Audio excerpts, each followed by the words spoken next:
Rated na. So, ready to kalahating cup. Sugar, 1/3 cup.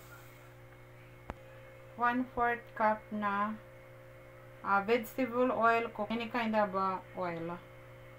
Then mix para mahalo lahat.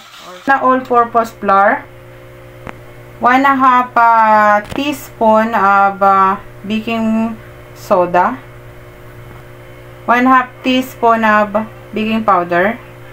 1/8 teaspoon of salt. Then mix lang natin to. Gagamit lang tayo ng 1/4 na ganito cup. Then, huwag natin pupunuin yung cup niya. Pineapple. Natin lahat. Lalagyan natin o. Ganyan. Oven natin ito, guys. Oven na 5 minutes. 180 yung kanyang init. 25 minutes natin lulutuin. I-bake. Grated na sugar. Habang i-bake natin. Lalagyan na natin.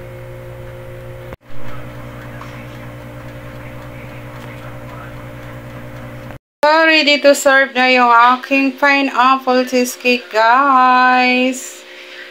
Ayan, nag-crave ako ng pineapple cheesecake.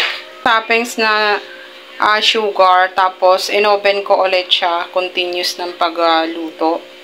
So, ready to serve na to. Ipapa-cool down lang natin yan. Yung aking pineapple. Lapi yung kanyang texture.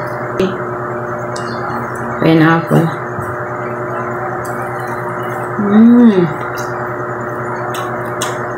Yummy.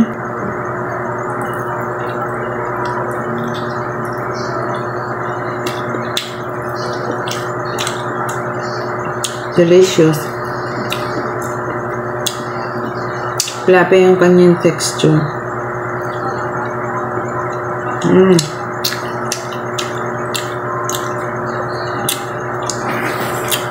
Bet ko siya. Masarap siya. Kakaiba. Tama lang yung kanyang lasa. Kanyang tamis. At nagustuhan ko siya. Wala siyang itlog. Wala rin siyang milk. Ang ganda. Sarap. Magugustuhan to ng mga bata.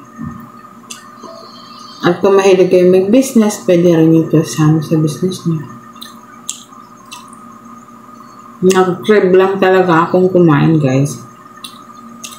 Apple cheesecake.